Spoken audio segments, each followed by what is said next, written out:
ஸ்ரீயப்பதியான பகவான் எடுத்த அவதாரங்கள்லேயே மிகவும் பிரசித்தியான அவதாரம் ராம அவதாரம். சகல கல்யாண குணங்கள் பொருந்திய அவதாரம். அத்தகைய ராம அவதாரத்தை பற்றி ஸ்ரீராமச்சந்திர பிரபுவை பற்றி தியாகராஜ சுவாமிகள் ஒரு கீர்த்தனத்தில் எழுதினார். ராமா, நீ என்னைக்கோ அவதாரம் பண்ணின, உன்னால் இன்னைக்கு ஏதாவது ஒரு காரியம் ஒரு பக்தனுக்கு ஆகுமா அப்படின்னு கூட நிறைய பேர் நினைப்பா. ஏன் அன்னைக்கே கூட பகு பேர் நினைச்சா. நீ ராமாவதாரம் பண்ணின இல்லையா, எதுக்காக அவதாரம் பண்ணின அப்படின்னுட்டா அயோத்தியை பரிபாலனம் பண்ணுறதுக்காக தான் அப்படின்னு சில பேர் சொன்னா. அயோத்தியில் இருக்கக்கூடிய பிரஜைகள் எல்லாம் எங்களை காப்பாற்றுறதுக்காக தான் பகவான் வைகுண்டத்திலேருந்து வந்தார் அப்படின்னு சொல்கிறா. தசரத சக்கரவர்த்தி எனக்கு பிள்ளையாக வர்றதுக்காக தான் பகவான் வந்தார் அப்படின்னு சொல்கிறார். ஜனக மகாராஜா எனக்கு மாப்பிள்ளையாக வர்றதுக்காக தான் அவர் வந்தார் அப்படின்னு சொல்கிறார். ரொம்ப நியாயம்தான். அதெல்லாம் எல்லாரும் ஒவ்வொரு காரணம் சொல்லிட்டு வரா. சுக்ரீவன் எனக்கு சிநேகிதனாக வர்றதுக்கு அப்படின்னு சொல்கிறார். இப்போ பகவான் ஒவ்வொருத்தர் ஒவ்வொரு விதமாக சொல்லிட்டு வரும்போது எல்லாமே பொருத்தமாக தான் இருக்குது. ராவண சம்ஹாரம் அப்படின்னு சொன்னா சில பேர். ஆனால் ராமா, எனக்கு என்ன தோன்றது தெரியுமா, நீ அன்னைக்கு மட்டும் இல்லை ராமா, இன்றைக்கும் இந்த தியாகராஜன் இந்த திருவையாறில் ஒரு சின்ன வீட்டில் ஒரு ஜான் இடத்துல உட்காந்துருக்கேன் இல்லையா, இந்த தியாகராஜனை காப்பாற்றுறதுக்காக நீ அன்னைக்கே அவதாரம் பண்ணிட்ட அப்படின்னு தியாகராஜ சுவாமிகள் கீர்த்தனத்தில் பாடுறார். அவதாரமே தூ கொண்டி போயே அவதாரமே தூ கொண்டி போயே காரணமூ ராமு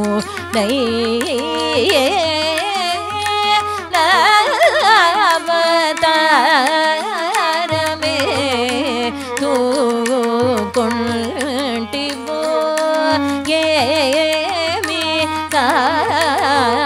காரணமூ ராமு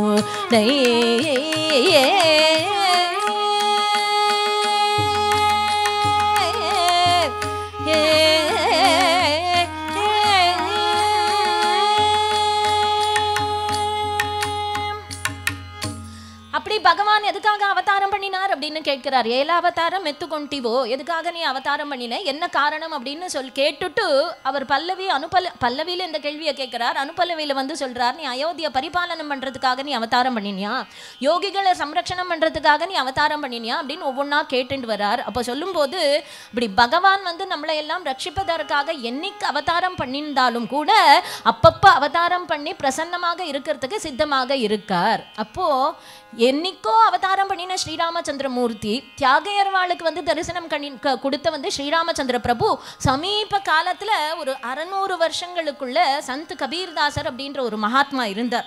அவளுக்கு இந்த கலியுகத்தில் பகவான் பிரத்யட்சமாக காட்சி கொடுத்து பாத்திவிரத்தியத்துக்கு எத்தகைய பெருமை இருக்கு அப்படின்னு அவளுடைய சரித்திரம் மூலமாக நிரூபணம் பண்ணிட்டே வரார். இந்த இடத்துல பதிவிரதைகளுடைய பெருமை என்ன, பக்தாளுடைய பெருமை என்ன அப்படின்னு காண்பிக்கக்கூடிய ஒரு திவ்யமான சரித்திரம் சந்த் கபீர்தாசருடைய சரித்திரம். அது காசி க்ஷேத்திரம் அப்படின்னு ஒரு மகா க்ஷேத்திரம் இருக்கு இல்லையா நம்மளுடைய பாரத புண்ணிய பூமியில. காசி நகரி நிவாசி ஏகதமால மோகி நாம, காசி நகரி நிவாசி ஏகதமால மோகி நாம, भक्त जाति रति विमलमती तो शांत दांत गुणधाम, काशी नगरी निवासी एक तमाल मोहि नाम, भक्त जाति रति विमलमती तो शांत दांत गुणधाम, क्या भक्ताची भार्या जीजा बाली सुंदर बदन, क्या भक्ताची भार्या जीजा बाली सुंदर बदन, पतिपद सेवन निरता साध्वी पंकज दल निबनयना, पतिपद सेवन निरता साध्वी पंकज दल निबनयना. நம்முடைய பாரத தேசத்துல மகா க்ஷேத்திரங்களை ஏராளமா பிரிச்சிருக்கா பெரியவாலாம். அதுல காசி க்ஷேத்திரம், அதுல பிரதானமான க்ஷேத்திரம் காசி க்ஷேத்திரம். அந்த க்ஷேத்திரம் எப்பேற்பட்ட க்ஷேத்திரம் அப்படின்னா, வாரணாசியாம பூத் கஷ்டித், அங்க ஒருத்தர் வாழ்ந்துட்டு இருக்காராம். यवनोत्यंत धार्मिकः साधूनां मन्नदो नित्यं विहीन पुत्र संपदा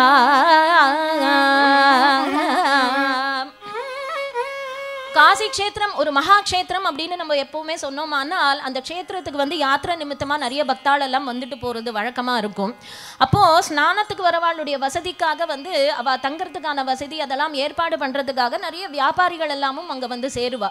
இப்ப கூட்டம் நிறைய வருது, அவெல்லாம் யாத்திரை நிமித்தமா வரா, கூட்டம் ஜாஸ்தி வருது, அவளுக்கு ஏற்பாடெல்லாம் பண்ணணும், வியாபாரிகள் நிறைய வந்துட்டா அப்படின்னுட்டா மார்க்கெட் எல்லாம் நிறைய வந்துடும். எப்போதுமே மகா க்ஷேத்திரம் அப்படின்னு சொல்லிட்டோமானால் மகான்கள் எல்லாம் அங்க வாசம் பண்ணுவா இல்லையா? அப்பேற்பட்ட காசி க்ஷேத்திரத்திலையும் பக்தர்கள் வந்து ஏராளமா வந்துட்டு போயிட்டு இருக்கா. சாதுக்கள் வந்து அங்க வாசம் பண்றா, நிறைய மார்க்கெட் இருக்கு, வியாபாரிகள் எல்லாம் இருக்கு. இவாளுக்கு மத்தியில வந்து ஒருத்தர் மகானுபாவன் ஒருத்தர் வாசம் பண்ணிட்டு இருக்காராம், நெசவு தொழில் வச்சுண்டு. வாரணாஸ்யாம பூத் கஷ்சித் யவனோத்யந்த தார்மிகா சாதுனா மன்னதோ நித்யம் விஹீன புத்திர சம்பதா. காசி க்ஷேத்திரத்துல ஒரு மகானுபாவன் வாசம் பண்ணிட்டு இருந்தான். யார் அப்படின்னு கேட்டா தமால மோகிம் நாம தந்துவாய கிரியாமகன். தமால மோகிம் அப்படின்னு தந்துவாய கிரியாம் நெசவு தொழில் வச்சுட்டு ஒரு மகானுபாவன் வாசம் பண்ணிட்டு இருந்தார். தமால் மோகிம்னு அவருக்கு பேர். அவர் எப்பேற்பட்டவர் அப்படின்னு கேட்டா அவனிடத்துல உண்மையான மார்க்கம் குடிக்கொண்டு இருந்தது அப்படின்னு பெரியவாலாம் வர்ணிக்கிறார். உண்மையான மார்க்கம் அப்படின்னா எல்லாரிடத்துலயும் பிரீத்தியோட பழகக்கூடியவர். வாரணாஸ்யாம பூத் கஷ்டித் யவனோத்யந்த தார்மிக அப்படின்னு வர்ணிக்கிறா கவிலாம். அதாவது தர்ம சிந்தனை உள்ளவன். தர்ம சிந்தனை அப்படின்னா மனசை அடக்கக்கூடிய ஒரு விஷயம். அதாவது தர்மம்னா பொதுவாக நம்ம என்ன நினைக்கிறோம் அப்படின்னா பணத்தை வாரி இறைக்கிறது தான் தர்மம் அப்படின்னு சொல்லுவோம் இல்லையா? ஆனால் பெரியவாலாம் சொல்லுவா அது மாத்திரம் தர்மம் கிடையாதுப்பா, மனசை அடக்கிறதுக்கு உண்டான ஒரு காரியம். ஐம்புலன்களையும் அடக்கி ஈஸ்வரனிடத்துல அர்ப்பணம் பண்ணும்படியான ஒரு காரியம். அத்தகைய ஒரு மன அடக்கம் அவனிடத்துல இருந்தது, தர்ம சிந்தனை அவனிடத்துல இருந்தது. எல்லாரிடத்திலையும் பிரீத்தியோட பழகக்கூடியவர். யாரு சாதுக்கள் அவனுடைய கிரகத்துக்கு தேடி வந்தாலும் அவளுக்கு வந்து அன்னதானம் பண்ணக்கூடியவன், எல்லாருக்கும் ரொம்ப வேண்டியவனாக இருக்கார். புறத்தியாருடைய மனசு வந்து சங்கடப்படாதபடி பேசுவார், ரொம்ப பிரீத்தியா பழகுவார். அப்பேற்பட்ட ஒரு நெசவு தொழில் வச்சுண்டு ஒரு மகானுபாவன் தமால மோகிம் அப்படின்னு காசி க்ஷேத்திரத்துல வாசம் பண்ணிட்டு இருக்கார். இத்தகைய உத்தம குணங்கள் அவரிடத்துல இருக்கிறதுனாலேயே ஒரு மகாத்மா வந்து அவருடைய குடும்பத்துல வந்து வளர போறார். அதுக்காக தான் சொல்றேன், இவரை பத்தி நான் வர்ணிக்கிறேன் அப்படின்னு வந்து கவி வந்து கொண்டு வந்து முடிக்கிறார். அப்பேற்பட்ட தமால மோகிம் அப்படின்ற பக்தருக்கு வந்து அவருடைய பத்னி ஜீஜாபாய் அப்படின்னு அவளுக்கு பெயர். விஹீன புத்திர சம்பதா,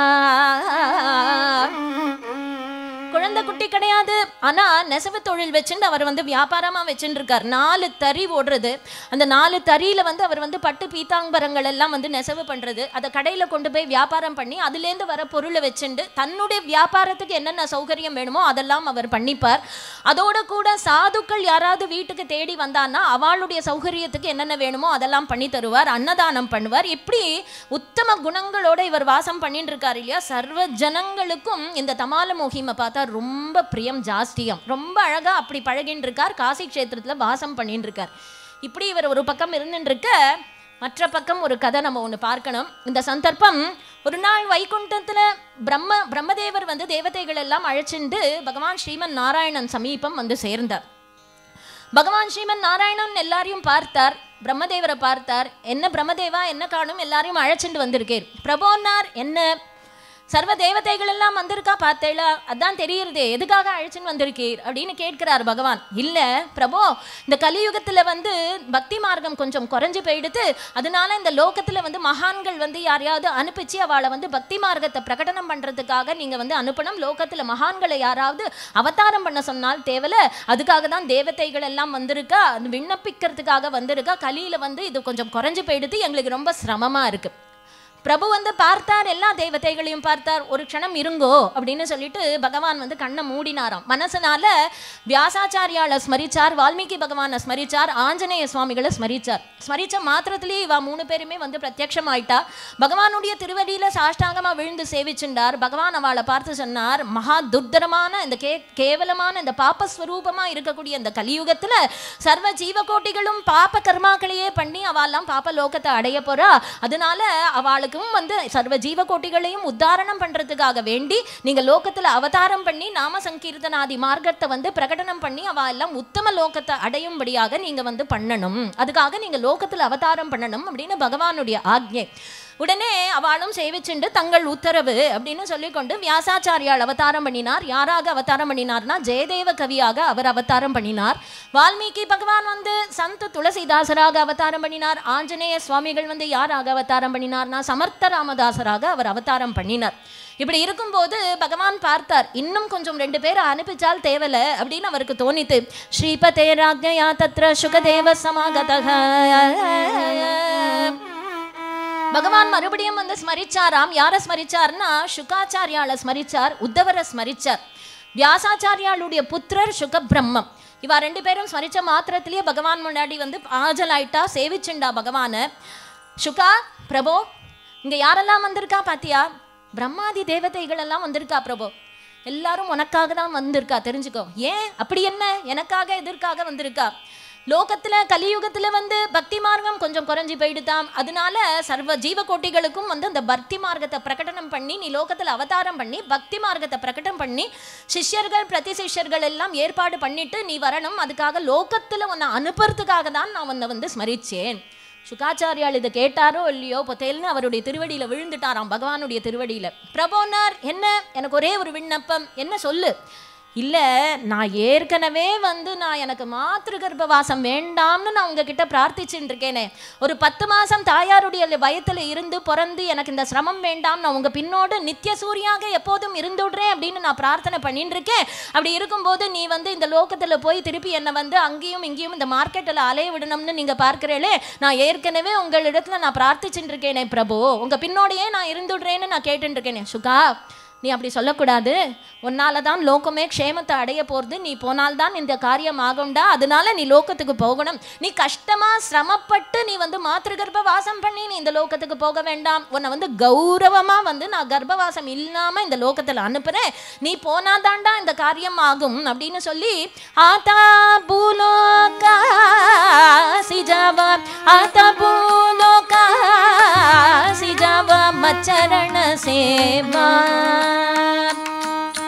आता बोलो काशी जावा मचरण सेवा काशी जावा मचरण सेवा बोधय तो बोधय तो करावा जन लागो तू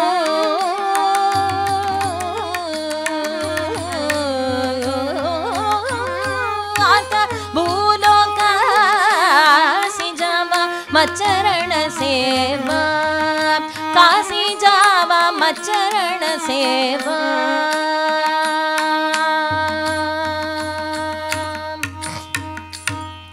आता भूलोकासी जावा शुकानी भूलोकतुकु पोई मचरण सेवा बोधयतोक्त करावा என்னுடைய பாதாரவிந்த பக்தியை வந்து நீ யதோக்தமா அனுஷ்டானம் பண்ணி சர்வ ஜனங்களையும் இந்த பாதையில வந்து ஈடுபடுத்தி அவளை வந்து நல்ல லோகத்தை அடையும்படியாக நீ பண்ணணும். நீ லோகத்துல அவதாரம் பண்ணணும். பிரபு, உங்களுடைய உத்தரவு அப்படியே செய்யறேன் அப்படின்னு சொல்லிட்டார். மாத்திரு கர்ப்பவாசம் இல்லை அப்படின்னு பகவான் வந்து அவருக்கு வந்து வாக்கு கொடுத்துட்டார். அப்படி இந்த பக்கம் திரும்பினார். உத்தவமூர்த்தி நின்று இருக்கார். உத்தவா, பிரபு என்னுடைய உத்தரவு, நீயும் பூலோகத்தில் அவதாரம் பண்ணணும். பிரபு, எனக்கும் ஒரு விண்ணப்பம், என்ன சொல்லு. பிரபு, எனக்கும் வந்து மாத்திருகர்ப்ப வாசம் வேண்டாம்னு நான் நினைக்கிறேன். சரி, அப்படியே ஆகட்டும். சரி, உங்களுடைய உத்தரவு எனக்கு சிரசா மான்யம், நான் லோகத்துக்கு போறேன். உத்தவ சுவாமி யாரா அவதாரம் பண்ணினார் அப்படின்னு விட்டா, உத்தவரை ஒரு குழந்தையா பண்ணினார் பகவான். உத்தவ சுவாமி வந்து பண்டரிபுரத்துல நாமதேவராக அவர் வந்து பிரகாசிச்சுட்டு இருக்கார். இப்போ இந்த பக்கம் திரும்பினார்.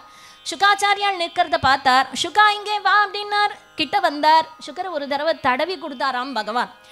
ஜகத்துத்தாரகராயா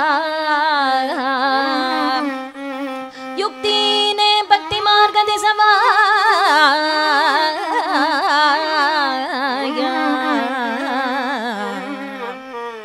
சுகாச்சாரியால ஒரு தடவை தடவி கொடுத்தாராம். அப்ப பிறந்த ஒரு சின்ன குழந்தை ரூபமா அடைஞ்சுட்டாராம் சுகாச்சாரியால். குவா குவா குவான்னு அந்த குழந்தை அழறது. ஸ்வர்ண விக்கிரகம் மாதிரி ஒரு குழந்தை. அப்படி பகவான் நினைச்சா என்ன முடியாது, ஒரு குழந்தையா ஆயிட்டாராம் சுகாச்சாரியால். உடனே பகவான் என்ன பண்ணினார், பாலக ஷிம்பி சுகாக்கிய முனிராயா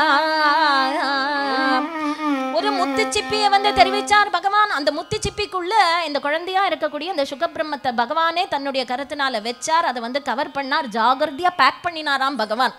பேக் பண்ணிட்டு இப்படி வந்து அந்த கூட்டத்துல பார்த்தாராம். பிரம்மதேவர் இருக்கிறது தெரிஞ்சது. பிரம்மதேவா இங்க வா அப்படின்னார். இதை வாங்கு அப்படின்னார். அவர் கையில வாங்கிட்டார். இதுக்குள்ள யார் இருக்கா தெரியுமா? தெரியும் சுவாமி, சுகபிரம்மம் இருக்கார், குழந்தையா இருக்கார்.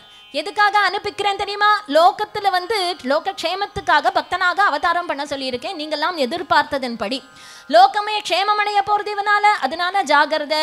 இதை கையில எடுத்துட்டு போ. லோகத்துல வந்து அங்க கங்கா பிரவாகத்துல வந்து இந்த முத்துச்சிப்பியை கொண்டு போய் விட்டுடு. ஜாகிரதடா. சரி, ஆஹா, ஜாகிரதையா வச்சுட்டு வரணும். கங்கா பிரவாகத்துல எந்த உத்தமனுக்கு கிடைக்கணுமோ அவனுக்கு கிடைக்கட்டும். ஜாகிரதடா. கையில வாங்கினிட்டு அப்புறம் இங்க வச்சேன், அங்க வச்சேன், ரயில்ல வச்சேன், ஹோட்டல்ல வச்சேன்னு என்கிட்ட வந்து சொல்லக்கூடாது. ஜாகிரதையா கங்கா பிரவாகத்துல கொண்டு போய் விடு.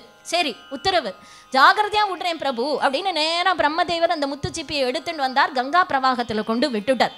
இப்ப ஏற்கனவே நம்ம சொன்னோம், காசி கஷேத்திரத்துல தமால் மோகிம் அப்படின்னு நெசவு தொழில் பண்றவர் இருந்துட்டு இருக்காரு இல்லையா? இந்த கங்கா பிரவாகத்துல இந்த முத்துச்சிப்பியில குழந்தையா இருக்கக்கூடிய சுகபிரம்மம் விடிர்காலமே 4:30 மணிக்கு இந்த கங்கா பிரவாகத்துல அப்படியே முதந்து வந்துட்டே இருக்கார். 4:30 மணிக்கு இந்த தமால் மோகிம்ங்கிறவர் என்ன பண்ணினார்? ஒரு கட்டு பட்டு நூல், அந்த சாயம் பூசின அந்த நூல் சுருளை வந்து கொண்டு வந்துட்டு அந்த கங்கை கரையில உட்காந்துட்டு அந்த கங்கை கரையில இதை கசக்கி கசக்கி கசக்கி அந்த சாயம் பூசின நூலை கசக்கி கசக்கி அலசி புழிஞ்சி அது ஒரு பக்கமா வச்சுருக்கார். நெசவுக்காக அவர் வச்சுருக்கார். அப்படி தூக்கி அதை புழிஞ்சி அப்படி இழுத்தாரோ இல்லையோ அந்த நூல் கண்ட அந்த நூல்ல வந்து இந்த முத்துச்சிப்பி வந்து ஆப்டு கண்டது.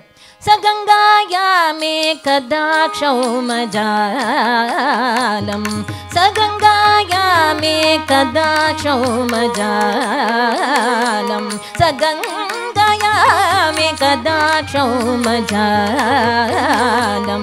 समनीयाक्षालयामास चेलं, समनीयाक्षालयामास चेलं, तदा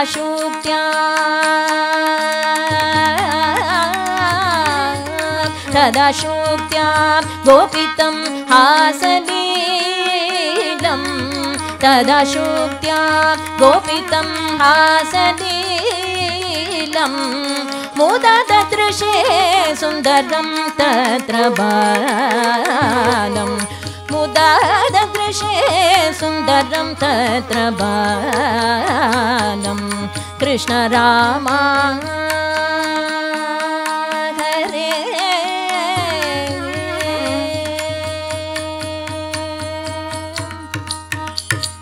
सगंगायामे कदाक्षौमजालम्. அந்த நூல்கண்டனுடைய நுனியில வந்து இந்த முத்துச்சிப்பி வந்து ஆப்டுகின்றது. இந்த முத்துச்சிப்பியை பார்த்தார். யாரு பார்த்தா? தமால் மோகிம் பார்த்தார்.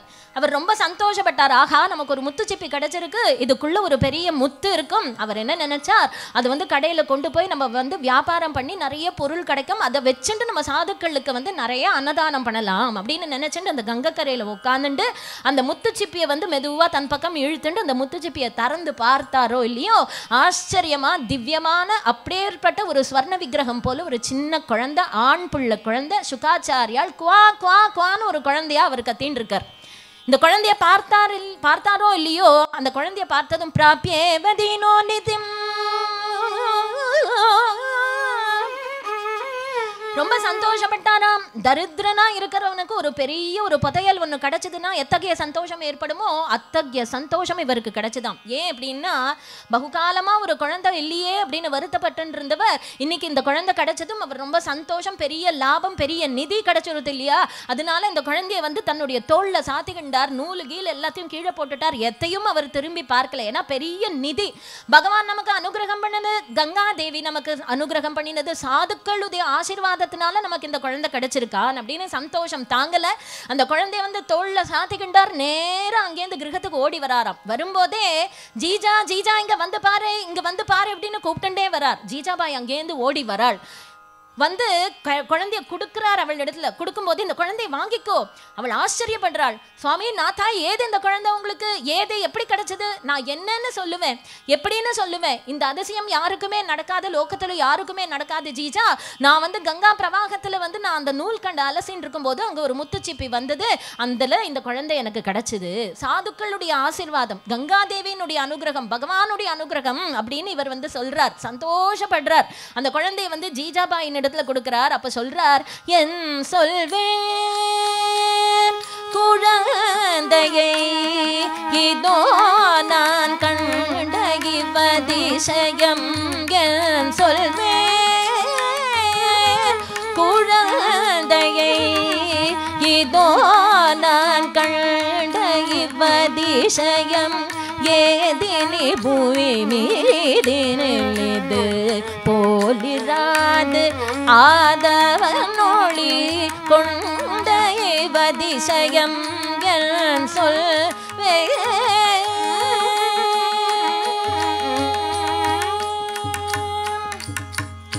வர பாதையில யார் யாரோ ஜனங்கள் எல்லாம் வந்துட்டு போயிட்டு நிறைய பேர் வந்துட்டு போயிட்டு இருக்காளா ஒருத்தரையும் அவருக்கு தெரியலையாம் யாரையும் அவர் லட்சியமே பண்ணல ஏன்னா பெரிய லாபம் பாருங்க பொதுவா ஒருத்தர் வந்து போற இடத்துல வந்து எதிர்பார்த்ததோட ஒரு 10 ரூபாய் கூட வந்துடுது அப்படின்னுட்டா அவளுக்கு அந்த சந்தோஷத்திலேயே 4 நாளைக்கு வந்து எதிர்க்க வரவன் போறவன் யாருமே கண்ணில் படமாட்டா இல்லையா அப்படி ஒரு சந்தோஷத்துல நம்ம குதிச்சுட்டு இருப்போம் அந்த மாதிரி இவர் சந்தோஷப்படுறாராம் இவர் குடும்பத்துக்கு வந்து பகுகாலமா ஒரு நிதியை எதிர்பார்த்துட்டு இருக்கார் அப்பேற்பட்ட நிதி இவருக்கு கிடைச்சதும் இவர் என்ன நினைக்கிறார் அப்படின்னா ஏத்தினமன்றி தரிதிரனுக்கொரு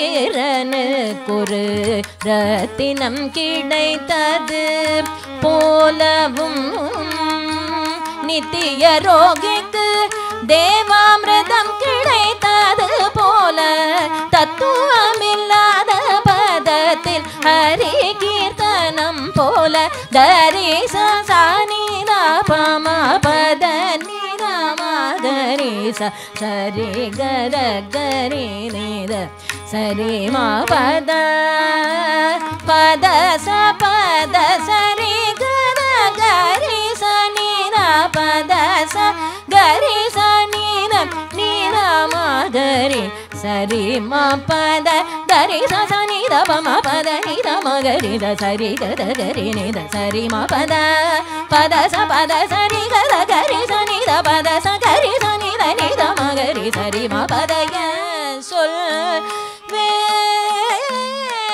குழந்தையை இதோ நான் கண்ட இவ்வதிசயம் என் சொல்வே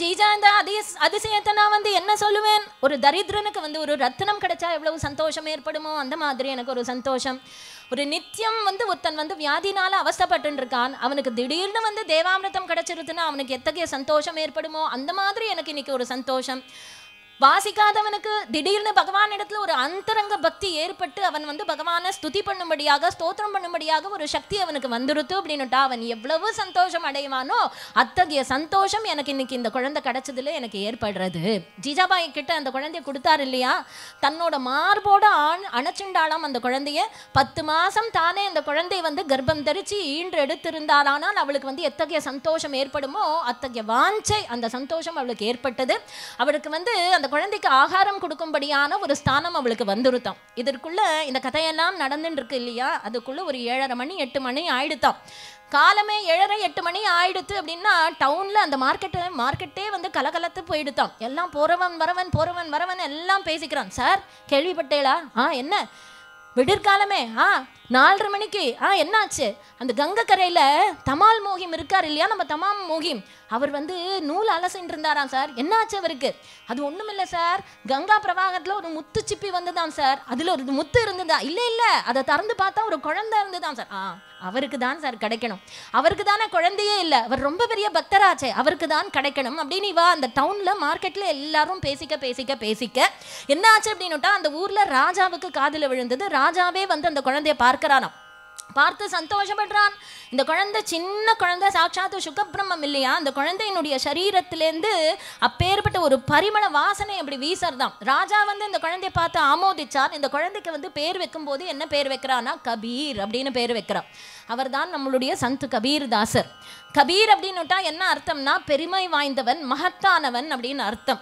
சர்வ ஜனங்களும் பார்க்கிறா, வந்து அந்த குழந்தைய பார்த்து ஆச்சரியப்படுறாளாம். சந்த் கபீர்தாசர் அப்படின்ற பிரசித்தமான மகாத்மா, அவர் பிரசித்தமான க்ஷேத்திரமா இருக்கக்கூடிய காசி க்ஷேத்திரத்துல அவர் யாருடைய குழந்தையாக வளர்றார் அப்படின்னா தமால் மோகிம் அப்படின்னு நெசவு தொழில் வச்சுட்டு இருக்கக்கூடிய ஒரு மகானுபாவனுடைய குழந்தையாக இவர் வந்து வளர போறார் அப்படிங்கிறது கதை. இது பரியந்தம் இவர் சுகபிரம்மம்னா இவருக்கு பால்யத்திலேருந்து அத்தகைய பகவத் பக்தி. அவளுக்கு வந்து அந்த பகவானிடத்துல இருக்கக்கூடிய பக்தி வந்து அவளுக்கு பிறவி சொத்து அப்படின்னு நம்முடைய சத்குருநாதர் வந்து சொல்லுவார். அவளுக்கு ஒரு வழி காட்டுறதுக்கோ அவளை தூக்கி விடுறதுக்கோ ஒரு ஆள் தேவையில்லை. அவள் பிறக்கும் போதே அவளுக்கு துளசி வந்து அங்குரிக்கும் போதே எப்படி அத்தகைய ஒரு பரிமள சுகந்தத்தோடு அங்குரிக்கிறதோ அந்த மாதிரி மகான்கள் இந்த லோகத்தில் அவதாரம் பண்ணும்போது அவளுக்கு பகவத் பக்திங்கிறது அவளுடைய பிறவி சொத்து. அவளை தூக்கி விடுறதுக்கு ஆள் தேவையில்லை அப்படின்னு சொல்லுவார் நம்முடைய சத்குருநாதர். அத்தகைய ஒரு பக்தி இயல்பாகவே இந்த குழந்தையின் இடத்துல இயற்கையாகவே இவனுக்கு வந்து இந்த குழந்தைக்கு ராம நாமத்துல ஒரு நிஷ்டை, ராமன் இடத்துல அபாரமான ஒரு பக்தி. ஆசீத் கபீர்தாசாக்யோ மகாபாகவதோத்தமக ஞான வைராக்ய சம்பூர்ணோ ராம பக்தி பராயணக. சந்த விஜயங்கள் எல்லாம் கபீர்தாசருடைய சரித்திரத்தை வர்ணிச்சுட்டு வருது. கபீர்தாசருடைய சரித்திரம் வந்து ரொம்ப பெரிய சரித்திரம். இதில் குருநாதர் கிருப்பையினால 2 மணி நாள் என்ன ஸ்மரிக்க முடியுமோ அதை நமக்கு ஸ்மரிக்கிற பாக்கியம் கிடைச்சிருக்கு. அவளுடைய பால லீலையே வந்து ரொம்ப விஸ்தாரமாக அவெல்லாம் வந்து சொல்லிட்டு வரா. சுக்லபக்ஷ சந்திரனை போல இவர் வந்து வளர்ந்துட்டு வரார். இந்த குழந்தைக்கு வந்து 1 வருஷம் ஆச்சு, 2 வயசாச்சு, 3 வயசாச்சு, 4 வயசு ஆயிடுத்து. இந்த குழந்தை வாசல் பக்கம் வந்து நின்று விளையாடக்கூடிய பருவம் எல்லாம் வந்துடுத்து. இந்த கபீர் என்ன பண்ணுவான் அப்படின்னா வாசல் பக்கம் வந்து நின்றா நிறைய கட்டடங்கள் இருக்கா அதெல்லாம் பார்க்கறானா, பார்க்க மாட்டான். யாராவது தின்பண்டங்கள் கொடுக்கறாளா அதை வாங்கி சாப்பிடுவானான்னு சாப்பிட மாட்டான். அப்ப பின்ன என்ன பண்ணுவான், யாராவது அலங்காரங்கள் எல்லாம் பண்ணிட்டு போறாளா அதெல்லாம் பார்த்து ரசிக்கிறானா, அதெல்லாம் ரசிக்க மாட்டான். ஆனா 4வது வயசுலயே எங்கேயாவது காசி விஸ்வநாதருடைய படத்தை பார்த்தானால், ராமருடைய படத்தை பார்த்தானால், கிருஷ்ணனுடைய படத்தை பார்த்தானா அப்படியே பிரமிச்சு போய் அப்படியே நிற்பானாம் இந்த குழந்தை. காரணம் என்ன, இவர் சுகாச்சாரியால் இல்லையா, அப்பேற்பட்ட பக்தி அவருக்கு பிறவி சொத்து இல்லையா, சாமானிய குழந்தை கிடையாது. இப்படி ஒரு 4 வயசு ஆச்சு, 5 வயசு ஆச்சு, 8 வயசே ஆயிடுத்து இந்த குழந்தைக்கு. 8 வயசு ஆனதும் இந்த குழந்தை அப்பானுடைய கடைக்கு போறது ஒத்தாசி பண்றதுக்காக. அப்படி போகக்கூடிய பாதையில யாராவது ராம ராம ராம ராமன்னு ஜபம் பண்ணிட்டு இருந்தா அங்க போயிடுவான். யாராவது ஏகாதசி பஜனை பண்ணானா அங்க போயிடுவான். யாராவது ராமாயணம் பாராயணம் பண்றாளா அங்க போயிடுவான். யாராவது பாகவத பிரவச்சனம் பண்றாளா அங்க ஓடி போயிடுவான். எங்கேயாவது ராமருடைய படத்தை பார்த்தா அப்படியே பார்த்துட்டே நின்றுட்டு இருப்பானா. யார் யாருக்கு அந்த ஜன்மாந்திரத்து சம்ஸ்காரம் இல்லையா, யார் யாருக்கு எதுல பிரியம் இருக்கு, எதுல பழகி இருக்கா அப்படின்னு அவளுடைய நடத்தையை பார்த்தாலே நமக்கு தெரிஞ்சு போயிடும் இல்லையா. இவர் சுகபிரம்மமா இருக்கிறதுனால இவர் இயல்பாகவே இவருக்கு அத்தகைய பக்தி. இப்படி வளர்ந்துட்டு வர இந்த குழந்தைக்கு வந்து ஒரு 12 வயசாச்சு, 13 வயசாச்சு, 14 வயசே ஆயிடுத்து. ஒரு க்ஷணம் ஆத்துல இருக்க மாட்டான் இந்த குழந்தை. டே குழந்தை கபீர் எங்கடா காணுமே அப்படின்னா அங்க வந்து சுவாமி சன்னதியில தீபாராதனை நடக்கிறது, அங்க போய் நின்றுட்டு இருப்பான். எங்க அப்படின்னா காசி விஸ்வநாதருடைய சன்னிதானத்துல போய் நிற்பார். இப்படி பால்யத்திலேருந்து அவருக்கு வந்து அத்தகைய சத்சங்கத்துல வந்து ஒரு ருச்சி. இப்படி வளர்ந்துட்டு வரக்கூடிய குழந்தை ராம நாமத்துல வந்து அத்தகைய நிஷ்டை, சதா சர்வ காலமும் அந்த ராமநாம நிஷ்டையிலேயே இருக்கக்கூடியவர். அவருக்கு இருக்கக்கூடிய அந்த ராமநாம நிஷ்டையை வந்து அவர் கீர்த்தனத்துல வந்து நமக்கு தெரிவிக்கிறார். எல்லா மகான்களுமே இந்த கலியுகத்துக்கு வந்து நாம சங்கீர்த்தனம் தான் கதி அப்படின்னு நமக்கு சொல்லிட்டு வரா இல்லையா. ஆதி ஆச்சாரியால் கூட நமக்கு நாம சங்கீர்த்தனம் தான் கதி, வேற வழி கிடையாது அப்படின்னு மகான்கள் இந்த கலி தர்மத்தை அனுசரித்து வழிகாட்ட வந்த மகான்கள்ல அக்ரகண்யரா காசி கஷேத்திரத்துல ரொம்ப பிரசித்தமா வாழ்ந்தவர் நம்மளுடைய கபீர்தாசர். அவர் வந்து நமக்கு வந்து உபதேசம் பண்றார். பஜோரே பையா ராம கோவிந்த ஹரி, பஜோரே பையா ராம கோவிந்த ஹரி, பஜோரே பையா ராம கோவிந்த ஹரி,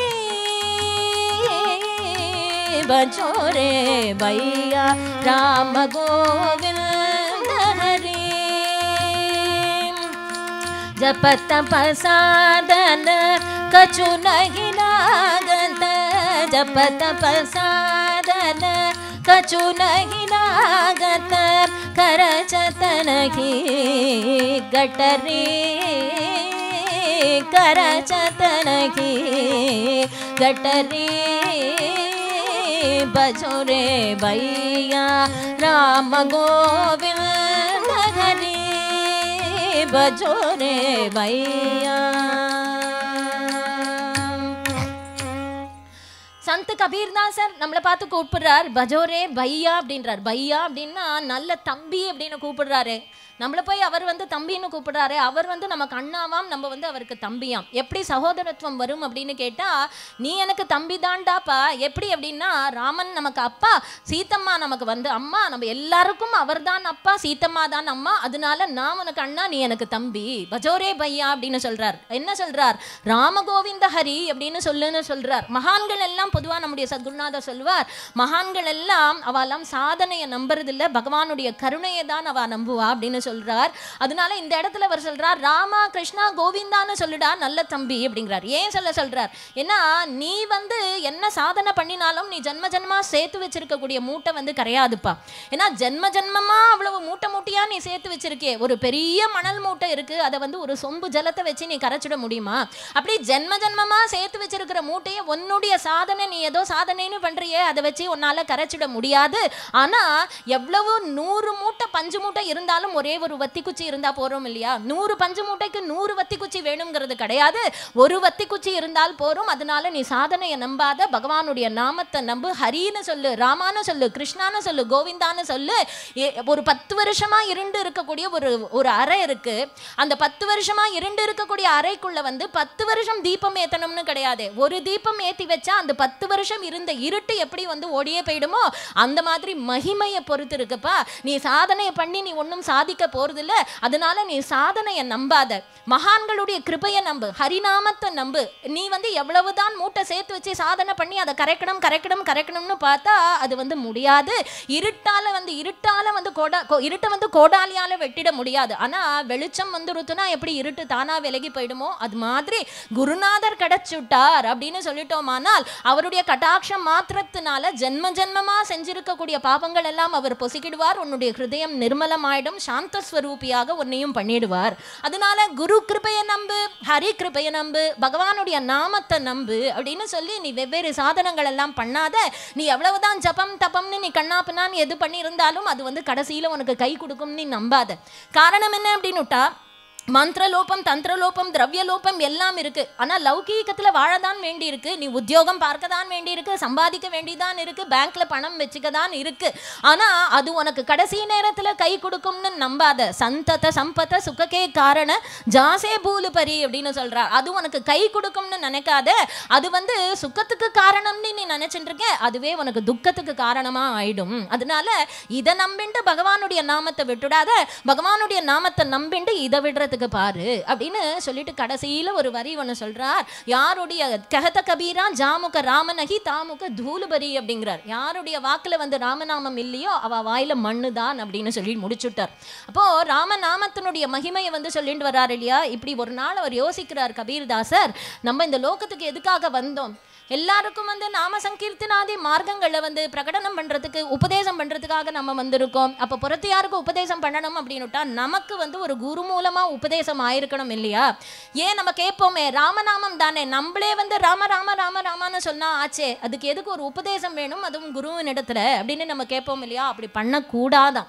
நம்ம சத்குருநாதர் வந்து சொல்லுவார், ராமநாமமா இருந்தாலும் கூட அது குரு கிட்டேந்து வந்து அது வாங்கிக்கணுமா. காரணம் என்னன்னா, நம்முடைய சத்குருநாதர் சொல்லுவார், குரு என்ன பண்றாருன்னா, ஒரு நெருப்பு வந்து ஒரு சின்ன வத்தி குச்சியை வந்து பத்தினால் அந்த நெருப்பு வருது, அது மேல நிறைய சாமான் போட்டோம்னா அது வந்து தப தப தப தபன்னு எரியுறது இல்லையா? அப்ப இந்த எரிஞ்சுன்னு இருக்கக்கூடிய நெருப்புல இருந்து இன்னொரு நெருப்பு வந்து டக்குன்னு பத்திக்கிறது இல்லையா?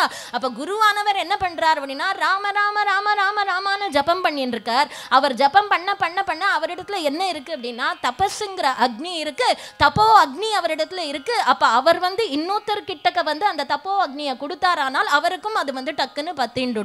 அதனால எப்பேற்பட்ட நாமம் ராமநாமமாக இருந்தாலும் கூட குரு முக்கேன அது நம்ம உபதேசம் வாங்கிக்கணும் அப்படின்னு நம்முடைய சத்குருநாதர் வந்து சொல்லுவார். அப்போ நம்மளா ஜபம் பண்ணினோமானால் அதுக்கு அவ்வளவு மகிமை கிடையாது. அப்படின்னு இருக்கும்போது கபீர் பார்த்தார், நம்ம வந்து குருனுடைய உபதேசம் நமக்கு இல்லை அப்படின்னுட்டா நமக்கு மோட்சம் கிடையாது அப்படின்னு சர்வசாஸ்திர சம்மதம்.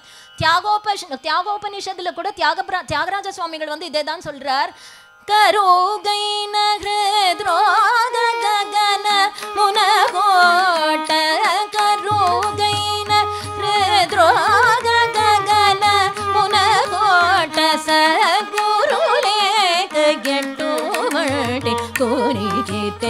తెలియక పోదు గురులేక ఎటువంటి కూనికి తెలియక పోదు.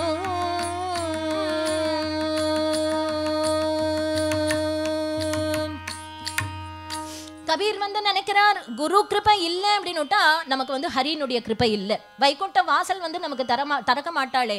குரு கிருபை இல்லாமல் ஹரி கிருபை இல்லை, ஹரி கிருபை இல்லாமல் பக்தி இல்லை, பக்தி இல்லாமல் முக்தி இல்லை, முக்தி இல்லாமல் துக்க நிவர்த்தியும் இல்லை. நம்முடைய சத்குருநாதருடைய ஒரு அருமையான கீர்த்தனம். குரு கிருபை இல்லை அப்படின்னுட்டா ஹரி கிருபை கிடையாது. அப்போ இந்த இடத்துல கபீர் நினைக்கிறார் சர்வேஸ்வரன் ஒருத்தர் இருக்கார், அவருடைய பிரதிநிதியாக குருன்னு ஒருத்தர் இருக்கார். இல்லை அப்படின்னுட்டா குருவே சர்வேஸ்வரன். சாட்சாத் கிருஷ்ண பரமாத்மாவாக இருந்தாலும் சாந்தீபனி அப்படின்னு ஒரு குரு வேணும், சாட்சாத் ராமபிரானாக இருந்தாலும் கூட வசிஷ்டாச்சாரியாள்னு ஒரு குரு வேணும், ஆதி ஆச்சாரியாளுக்கு ஒரு குரு வேணும். இப்படி அப்பேற்பட்ட மகாபுருஷாலே ஒரு குருவை தேடிட்டு போறா. அவளுக்கு குரு வேணும் அப்படின்ற அவசியம் இல்லைங்கிற போது அவளும் லோகத்துக்கு வழி காண்பிக்கிறதுக்காக அவளே ஒரு குருவை ஆசிரியிக்கிறா. அப்போ கண்ணு தெரிஞ்சவாளுக்கே, அந்த பாதை தெரிஞ்சவாளுக்கே ஒரு குரு வேணும் அப்படின்னு சொல்லும்போது, நம்ம சாமானிய ஜனங்களா இருக்கக்கூடிய நமக்கு வந்து கண்ணும் தெரியாது, இந்த பாதையும் தெரியாது, லட்சியமும் எதுவும் தெரியாது, எங்க போய் நிற்கணும்னு நமக்கு தெரியாது. அப்போ குரு நமக்கு காண்பிச்சாதானே, அந்த பாதையை வந்து குரு காண்பிச்சாதானே. இல்லாத போனா இந்த கோரமான சம்சார காட்டுல வந்து யார் நமக்கு இந்த பாட்டை சொல்லுவா, யார் வந்து நமக்கு வந்து வழி சொல்லுவா அப்படின்னு கபீர் வந்து நம்மளை பார்த்து கேட்கிறார். கபீரன் வந்து நம்மளை பார்த்து கேட்கிறார், ஒரு குருவை ஆசிரயி. அவருடைய மனசும் அவரை சொல்றது ஒரு குருவை ஆசிரயி, சிறந்த குரு பக்தர். அதை வந்து நம்ம பார்க்க போறோம். அவர் சொல்றார், குரு பின் கௌன் பதாவே बाट, गुरु बिन कौन बतावे बाट, गुरु बिन कौन बतावे बाट, बड़ा बिकट यमगाट, बड़ा बिकट यमगाट, गुरु बिन कौन बतावे बाट, गुरु बिन कौन बतावे बाट, गुरु बिन कौन बतावे बाट.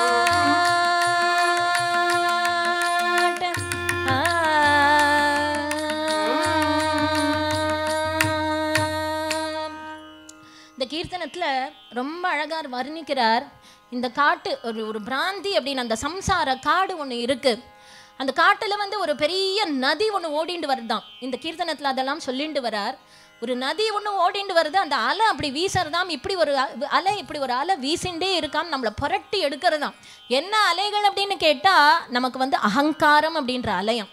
அது வந்து நம்ம சொல்லிக்கிறோம் இல்லையா, நீ நிர்மமத்தையா இரு, அகங்காரமா இரு அப்படின்னு நம்ம சுலபமா சொல்லிடுறோம். ஆனா எப்படி முடியறது? சார் எனக்கு வந்து அகங்காரம்லாம் கிடையாது அப்படின்னு நம்ம சொல்லும் போதே அது அகங்காரம் தானே.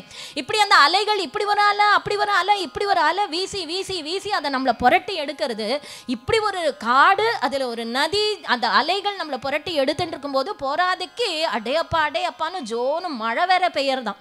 என்ன மழை அப்படின்னு கேட்டா, மதமத்சரகி धारा बरसत माया पवन घन धाट. மதம் அப்படின்னு ஒரு மழை, மாச்சரியம், மாச்சரியம்னா அசூய, மதம் மாச்சரியம் அப்படின்னு மழை ஜோனு பொழியறதாம், காத்து வேற வீசுறதாம். என்ன காத்து அப்படின்னா மாயா பவன் அப்படிங்கிறார். மாயை அப்படின்ற ஒரு காத்து வீசுறதாம். இப்படி நம்மளை இதெல்லாம் புரட்டி எடுத்துட்டு இருக்கும்போது, அந்த காட்டுல நம்ம சஞ்சாரம் பண்ணிட்டு இருக்கும்போது ரெண்டு மலை திடீர்னு வந்து குறுக்க வந்து வழியை மறைக்கிறதாம். என்ன மலை அப்படின்னு கேட்டா காமம் குரோதம் அப்படின்ற ரெண்டு மலை. அந்த மலையில வந்து திருடர்கள் ஒழிஞ்சுட்டு இருக்காளாம். என்ன திருடர்கள் அப்படின்னா லோப சோறு சங்காத்து, லோபித்தனம் அப்படின்ற திருடர்கள். ஏன் ஒளிஞ்சின்னு இருக்கார்கள் அப்படின்னு சொல்றாருன்னா, நமக்கு லோபித்தனம் இருக்குன்னு நமக்கு தெரிய கூட தெரியாதாம். அதனால லோபச்சோறு சங்காத்து, லோபித்தனம் அப்படின்ற திருடர்கள் வந்து ஒழிஞ்சின்னு இருக்கா. இப்பேற்பட்ட ஒரு சம்சார காட்டுல வந்து நீ தனியா போய் என்ன பண்ண போற? அதனால குருவை ஆசிரயி, குரு கிருபையை வந்து ஆசிரயி அப்படின்னு நமக்கு சொல்றாரு இல்லையா. ஏன்னா நீ தனியா போய் ஏதோ சாதனை பண்றேன் அப்படின்னு கண்ணா பண்ணான்னு ஏதோ பண்ணிட்டு இருந்தே அப்படின்னுட்டா நீ அலைஞ்சுண்டு திரிஞ்சுண்டு அலறிண்டு இருக்க வேண்டிதான். அதனால குருவை ஆசிரயிச்சு சாதிச்சுட்டேன் அப்படின்னுட்டா இகத்திலையும் உனக்கு சௌக்கியம், பரத்திலையும் சௌக்கியம். அதனால ஒரு ஆச்சாரியனை தேடிப்போ, ஒரு குருநாதரை தேடிப்போ அப்படின்னு நமக்கு உபதேசம் பண்ணக்கூடிய கபீரன் அவர் ஒரு ஆச்சாரியனை தேடாம இருப்பாரா? அவருடைய மனசு அவருக்கு சொல்றது, குருவுக்கு ஆட்படாத வரைக்கும் நான் பிறந்தவன் கிடையாது. என்னைக்கு நான் பிறக்கிறது, குருவை அடையிற நாள் தான் ஒரு மனுஷன் பிறக்கிறான் அப்படின்னுட்டா எனக்கு என்னைக்கு பிறந்த நாள்? ஏன்னா குரு சிஷ்ய சம்பந்தம் அது நித்திய சம்பந்தம், நாம படுத்திக்கிறது கிடையாது. அது சதிபதிகளுடைய சம்பந்தம் போல ஒரு நித்திய சம்பந்தம். நான் என்னைக்கு நான் குருவை அடைய போறேன் அப்படின்னு அவருடைய மனசுல ஒரு கவலையோடு அவர் இருந்துட்டு இருக்கார். சிறந்த குரு பக்தர் கபீரனுக்கு 14 வயசு ஆறுது. காசியில் அந்த கங்கை கரையில் அவர் என்ன பண்ணினார், ஒரு சந்தர்ப்பம் 3 நாளாக காலமே 4:30 மணிக்கு அந்த கங்கை கரையில் போய் நின்றுட்டு இருக்கார். 4:30 மணிக்கு போய் நின்றுட்டு அந்த மகான்கள் பெரியவாலாம் அங்கே ஸ்நானம் பண்ணி அனுஷ்டானங்கள் எல்லாம் பண்ணிட்டு இருக்கார். இவர் கையை கட்டின்னு அங்கேயே ஒரு ஓரமாக நின்றுட்டு இருக்கார். அப்படி இவர் சின்ன பையன். அதில் ஒரு பெரியவர் ஜபம் பண்ணிட்டு இருந்தவர் அங்கேருந்து கபீரனை பார்த்தா யாருக்குமே ஒரு பிரியம் வந்துடும். அவர் அந்த பெரியவர் அங்கேருந்து எழுந்து வந்தார். அப்பா நீ யார்ரா அப்பா குழந்தை, ஒரு 3 நாளாக நீங்கள் நின்றுட்டு இருக்கியே, நீ யார்ரா? சுவாமி உங்களை எல்லாம் பார்த்து நான் ஒரு நல்ல கதியை அடையணும்னு நான் ஆசைப்படுறேன். ஓஹோ, எனக்கு தாரக மந்திரத்தை உபதேசம் வாங்கிக்கணும்னு எனக்கு ஆசையாக இருக்குது. அப்படியா? நீங்கள்லாம் பெரியவாள்லாம் சேர்ந்து இருந்து எனக்கு அந்த மந்திரத்தை உபதேசம் பண்ணி எனக்கு நல்ல கதியை அடியும்படியாக நீங்கள் எனக்கு பண்ணினா தேவலை. ஓஹோ, அவருக்கு வயசு 14 கபீரனுக்கு. இந்த பெரியவருக்கோ ஒரு 45 வயசுக்கு மேலே ஆயிடுது. இவர் அப்படியே பார்த்தார், அந்த பையனை ரொம்ப ஆக்கர்ஷிக்கிறார். நல்ல தேஜஸ்வியா இருக்கார். பார்த்து, அப்பா குழந்தை உன் பேர் என்னடாப்பா? என் பேர் கபீர்னு பேர். அடடா அப்படியா? ஓஹோ சரி, எந்த குலமா இருந்தா என்ன? இப்போ சர்வாம் ஸ்தாரகிதும் வர்ணான் சாட்சாத் ராமாயணாத்மனா அநாதினிதனா வாணி ஜாதா வால்மீகி ஜன்மனக. பிரபு ராமனை உபாசனை பண்றதுக்கு குலம் இளம் கோத்திரம் எதுவுமே தேவையில்லடா குழந்தை. எல்லாருக்கும் சொந்த சொத்து அவன். யாருமே அவனை ஆசிரியிச்சு அவன் க்ஷேமத்தை அடையலாம். பிரபு ராமன் உனக்கு நிச்சயமா அனுகிரகம் பண்ணுவான். கபீர் நீ ஒரு காரியம் பண்ணு, இந்த வயசுல உனக்கு தாரக மந்திரத்தை உபதேசம் வாங்கிக்கணும்னு தோன்றது பத்தியா? சின்ன பையன் நீ, எனக்கு வயசு 45க்கு மேல போயிடுத்துடா குழந்தை, இன்னும் ஒரு மந்திரம் கூட எனக்கு உபதேசம் ஆகலை. நான் ஒன்று சொல்கிறேன், நீ ஒரு காரியம் பண்ணு. உனக்கு இருக்கக்கூடிய ஒரு பக்குவ நிலைமைக்கு, உனக்கு இருக்கக்கூடிய புத்திக்கு தகுந்தாப்படி உபதேசம் பண்ணக்கூடிய ஒரே ஒரு மகாத்மா இந்த காசி க்ஷேத்திரத்தில் ஒருத்தர் தான் இருக்கா. அவர் யார் சுவாமி? அவர் ராமானந்த சுவாமிகள் அப்படின்னு அவருக்கு பெயர். அவர் உண்மையான சன்னியாசி, வைஷ்ணவ சன்னியாசி, மகா ஞானி, யோகி, விரக்தர், உண்மையான பக்தர் அவர். நீ அவரை போய் பாரு. அவர் வடவண்ட கோடியில் இருக்கார். அவருடைய மட்டம் அங்கே இருக்கு. அவரை போய் பாரு. அவருடைய காலை பத்தேல்னு விழுந்து காலை பிடிச்சுண்டு, யார் ராம்பார் இந்த மாதிரி உன்னுடைய விற்த்தாந்தங்கள் எல்லாம் சொல்லி எனக்கு உபதேசம் வேணும்னு சொல்லி அவர் மந்திரோபதேசம் பண்ணி வைப்பார். உன்னுடைய தகுதிக்கு ஏற்ற மாதிரி உபதேசம் பண்ணக்கூடிய ஒரே ஒரு மகாத்மா காசி க்ஷேத்திரத்தில் அவர் ஒருத்தர் தான் இருக்கார். நீ அவரை போய் பாரு. சுவாமி அவர் எங்கே இருக்கார்? இப்படி 3வது மைல்ல டவுன்ல வடவண்ட கோடியில் அவருடைய மட்டம் இருக்கு. நீ அவரை போய் பாரு. பார்த்துட்டு எனக்கு சொல்லணும், சரியா? அட உங்களாண்ட சொல்லாமையா? அவசியம் வரேன். நாளைய தினம் சாயங்காலம் உன்னை நான் எதிர்பார்த்துட்டு நான் இங்கேயே இருப்பேன். போயிட்டு என்கிட்ட சொல்றியா? அவசியம் சொல்றேன். அவரை போய் பார்த்துட்டு என்னை பாரு அப்படின்னு சொன்னார். இவர் விடை பெற்று கொண்டார். குருவை தேடி போக போறோம் அப்படின்னு ஒரு சந்தோஷம் இவருக்கு. இந்த காசி க்ஷேத்திரத்துல ராமானந்த சுவாமிகள் அப்படின்னு ரொம்ப பிரசித்தமான ஒரு மகாத்மா, வைஷ்ணவ சன்னியாசியவா, ரொம்ப பிரசித்தம் அவர். அவர் ரொம்ப பெரிய ராம உபாசகாளவா. எல்லாருக்கும் ராமநாமத்தையே அவ தீட்சை கொடுத்துட்டு இருக்கா. தாரக மந்திரம். ராமானந்த சுவாமிகளுடைய மட்டம் காசி க்ஷேத்திரத்தில் பிரசித்தமான மட்டம். அவளுடைய மட்டம் கலி தர்மத்தை, அந்த காலதேச வர்த்தமானங்களை அனுசரித்து அவள் ஒரு சந்தர்ப்பத்தில் அவள் ரொம்ப புரட்சிவாதி கூட. காசி க்ஷேத்திரத்தையே காப்பாற்றி கொடுத்த அப்பேற்பட்ட மகாத்மா அந்த ராமானந்த சுவாமிகள். அவருக்கு ஏராளமான சிஷ்யாள். அதில் செருப்பு தைக்கக்கூடிய ரைதாஸ் சுவாமிகள் இவாளுடைய சிஷ்யாள். அப்பம் சவணம் பண்ணக்கூடிய சேனாநாயகி இவருடைய சிஷ்யர். கபீர், கமால் இவா எல்லாரும் இவருடைய சிஷ்யர். இந்த ராமானந்த சுவாமிகளுடைய சிஷ்யா இவாலாம். அதாவது எந்த விதமான பேதமும் இல்லாமல் எல்லாரையும் தனக்கு ஆட்படுத்தி கொண்டு தன்னுடைய சிஷ்யர்களாக ஆக்கி கொண்டு பகவத் சரணாகதிக்கு எந்த விதமான பேதமும் கிடையாது. யாரும் பகவத் சரணாகதிக்கு அதிகாரி அப்படின்னு சொல்லக்கூடிய அப்பேற்பட்ட ஒரு மகாத்மா. காரணம் என்ன அப்படின்னா, பிரபு ராமச்சந்திரமூர்த்தியே அப்படிதானே. மகா துரோகியா இருக்கக்கூடிய ராவணனுக்கு கூட அபயம் கொடுக்கறதுக்கு எதிவா ராவண ஸ்வயம், ராவணன் வந்தா கூட அபயம் கொடுக்கறதுக்கு தயாரா இருக்காரு. அப்போ முக்கியம் என்ன அப்படின்னா, பகவான் இடத்துல சரணாகதி பண்ணணும் அப்படிங்கிறது இந்த சுவாமிகளுடைய இருக்கக்கூடிய சித்தாந்தம், எல்லாருக்கும் தாரக மந்திரத்தை உபதேசம் பண்ணிட்டு இருக்கார். இன்னும் குலம் கிலம் கோத்திரம் எதுவுமே வந்து ராமன் பார்க்கறது இல்லை. ஏன் அப்படின்னு கேட்டா, சக்ருதேவ பிரபன்னாய தவாஸ்மி தீச்ச யாச்சதே அபயம் சர்வபூதேபியோ, யாரா இருந்தாலும் ராமானா உன்னை சேர்ந்தவன் அப்படின்னு சொல்லியாச்சுன்னா நீ என்ன சேர்ந்தவன்டா அப்படின்னு சொல்லக்கூடிய ராமச்சந்திர மூர்த்தி முக்கியம் என்ன அப்படின்னுட்டா, அவனிடத்துல நம்பிக்கை வேணும், சரணாகதி பண்ணணும். தாசர்களுடைய சம்பத்தி யாருன்னா ராமச்சந்திர மூர்த்தி அப்படின்னு சொல்லிக்கொண்டு எல்லா ஜனங்களையும் ராமபக்தாளாக ஆக்கிக்கொண்டு ராம நாமத்தை உபதேசம் பண்ணிக்கொண்டு காசி கஷேத்திரத்துல இருக்கக்கூடிய ரொம்ப பெரிய மகாத்மா ராமானந்த சுவாமிகள் அப்படின்ற பெரியவா வரமா எல்லாருக்கும் தாரக மந்திரத்தை உபதேசம் பண்ணக்கூடியவர். அவளுடைய சிஷ்யர்கள்ல சூடாமணி போல இருக்கக்கூடியவர் கபீர்தாச சுவாமிகள்.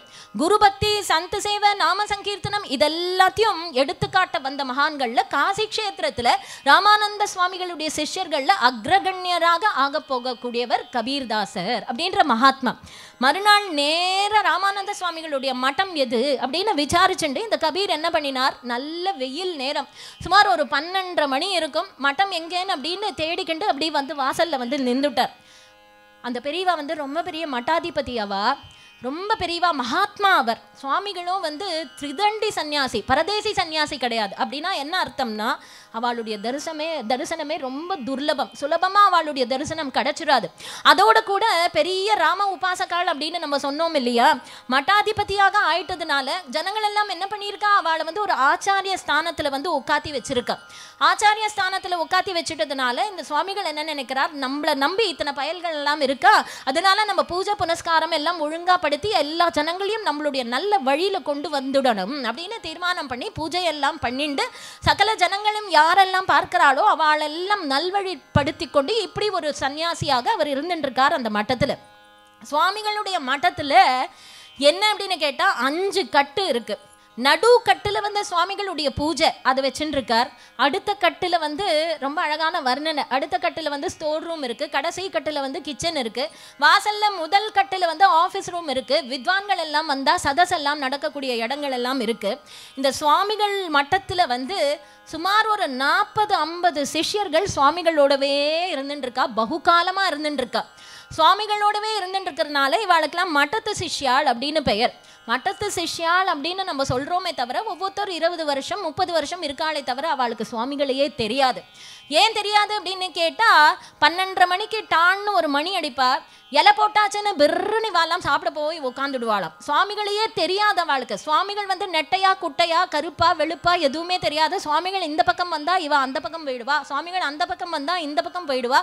சுவாமிகளுடைய கண்ணில் படாத இப்படி வந்து ஒரு 30-40 பேர் இருந்துட்டு இருக்கா. வேளைக்கு சாப்பிட்டுண்டு உடம்ப வளர்த்துண்டு இப்படி இந்த மட்டத்துல வந்து இருக்கக்கூடிய ஜனங்கள் இவாலாம் இருக்கா இல்லையா. இதுல இன்னைக்கு இப்படி உள்ளவன் முதல் பந்தியில சாப்பிட்டுட்டு சில பேர் வழிகள் வந்து வாசல்ல இந்த திண்ணையில உட்காந்துட்டு இருக்கா. கபீரன் என்ன பண்ணினார், 14 வயசு பையன், அவர் நேரம் அந்த மட்டத்து வாசல்ல வந்து நிற்கிறார். பெரிய மட்டம் அது, அவரை உள்ள விடுவாளோ விடமாட்டா. இவர் வாசல்ல நிற்கிறார். ஆச்சாரியன் எப்பாவது வெளியில வந்தாரானால் நம்ம சேவிச்சுக்கலாம் இங்கேந்து அப்படின்னு நின்றுட்டு இருக்கார். வரவே இல்லை, ரொம்ப நாள் காத்துட்டு இருக்கார். எல்லாரும் அவனவன் சாப்பிட்டுட்டு அங்க உட்காந்துட்டு இருக்கான் இல்லையா. ஒரு 1/2 மணியா ஒரு பையன் நிற்கிறான்டா அந்த இடத்துல. என்ன ஊரெல்லாம் ஒரே திருட்டு ரகலையா இருக்கு, யாரு என்ன ஏதுன்னு விசாரிச்சா கொஞ்சம் தேவலை. அட யாராப்பா நீ, என்ன எதுக்காக இங்க வந்து நிற்கிற? சுவாமி ரொம்ப பவ்யமா சொல்றார், சுவாமி நான் இந்த ஊரு தான், என்ன வேணும், எதுக்காக இங்க வந்து நிற்கிறேன்? இது ராமானந்த சுவாமிகளுடைய மட்டம் தானே? ஆமா, பெரியவாளுடைய மட்டம் தான். நான் வந்து பெரியவாள் இடத்துல உபதேசம் வாங்கிக்கணும், நீங்கள்லாம் இருந்து சிபாரிசு பண்ணி எனக்கு வந்து பெரியவாள் இடத்துல உபதேசம் வாங்கி வைக்கும்படியாக நான் உங்களிடத்துல. ஓஹோ, அட உபதேசமா, பெரியவாள் அண்டையா? அட உன் பேர் என்னடா? என் பேரு கபீர். அட என்னடா கபீருங்கிற நீ அப்படிங்கிறா இவாள்லாம். இவாளுக்கு பகீருங்கிறது அவளுக்கு தூக்கி வாரி போட்டது. வேஷபூஷணங்களை எல்லாம் பார்க்கிறா. உனக்கு வந்து எங்க குருநாதர் இடத்துல உபதேசமா? சரியா போச்சு, நன்னா இருக்கு. எங்க பெரியவா வந்து உனக்கு குருவா? நாங்கெல்லாம் யாரு தெரியுமா? விப்ராவயம்.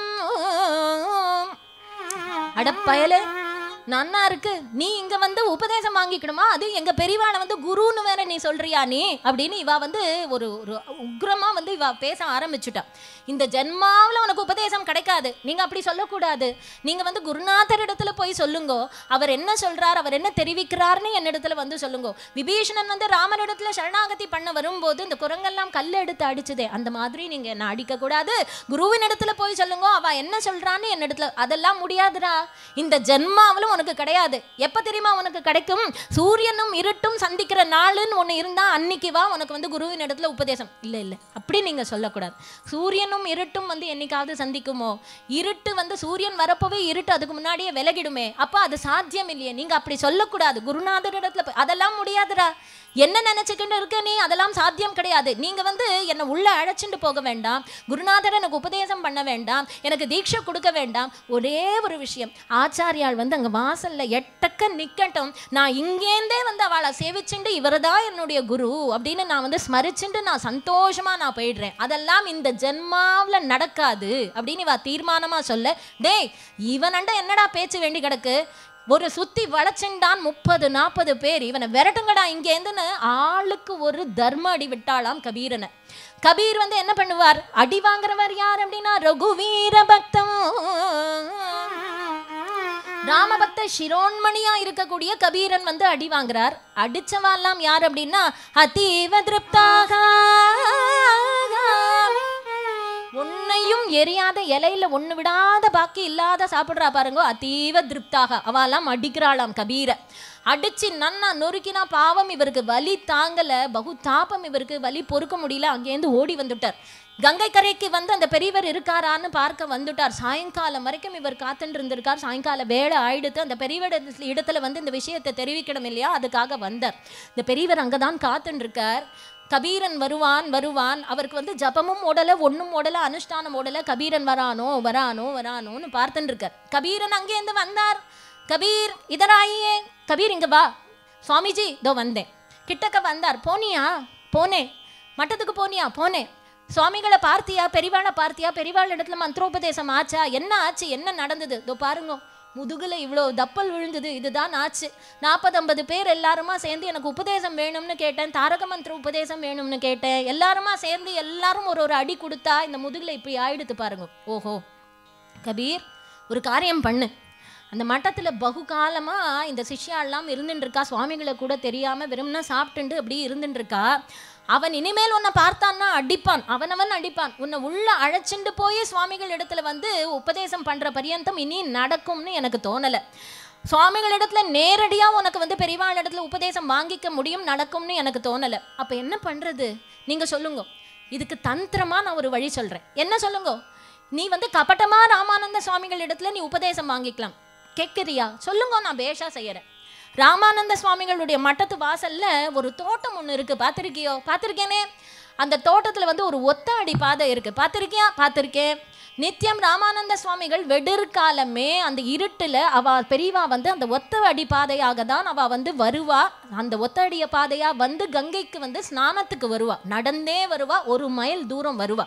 நீ ஒரு காரியம் பண்ணு கபீர், காலமே ஒரு 4-4:30 மணிக்கெல்லாம் எழுந்து போயிடு. அந்த ஒத்த அடி பாதையில ஒரு பள்ளம் ஒன்று தோண்டிக்கோ, ஒரு நன்னா ஒரு பள்ளம், ஒரு குழி ஒன்று தோண்டிட்டு அதுல உட்கார்ந்துடு. நல்ல இருட்டா இருக்கும் இல்லையா? காலமே வந்து சுவாமிகள் ராமானந்த சுவாமிகள் ஸ்நானத்துக்கு அந்த பாதை வழியா வரப்போது அந்த இருட்டுல வருவார் இல்லையா, அவருடைய திருவடி வந்து உன்னுடைய சிரசுல வந்து எடர்றாப்புல அவருடைய திருவடி அவர் கிட்டக்க வரும்போது இப்படி உன் தலையை தூக்கு, அவருடைய திருவடி உன்னுடைய சிரசுல எடர்றாப்புல நீ வந்து பண்ணு. திருக்காலில் வந்து ஏதோ எடறதே அப்படின்னு சுவாமிகள் வந்து தாண்டி அப்படியே ராம ராம ராமான்னு சொல்லுவார். அதே உன்னுடைய உபதேசமா வச்சுக்கோ. நீ என்ன பண்ணணும், 4:30 மணிக்கு நன்னா கவனமா கேட்டுக்கோ. 4:30 மணிக்கு எழுந்து போ, அங்க போய் ஒரு பள்ளம் தோண்டிட்டு உட்கார்ந்துடு, பள்ளம் பண்ணிட்டு உட்கார்ந்துடு. ராமானந்த சுவாமிகள் வருவார். அவர் வந்து அவருடைய திருவடி உன்னுடைய சிரசுல எடர்றாப்புல இப்படி தலையை தூக்கு, எடரும். அவர் தாண்டிட்டு அப்படியே ராமராமான்னு சொல்லுவா. அதுதான் உனக்கு உபதேசம். என்ன செய்யறியா? என்னடா சிரிக்கிற? நான் சொல்றேன் நீ சிரிக்கிறிய. பேஷா செய்யறேன். நீங்க சொன்ன வழி நல்ல வழிதான், நான் அவசியம் செய்யறேன். பின்ன ஏன் சிரிக்கிற? நீங்க சொன்ன பிரகாரம் நான் வந்து 4:30 மணிக்கு போறேன், பள்ளம் தோண்டிட்டு உட்கார்ந்து விடுறேன்.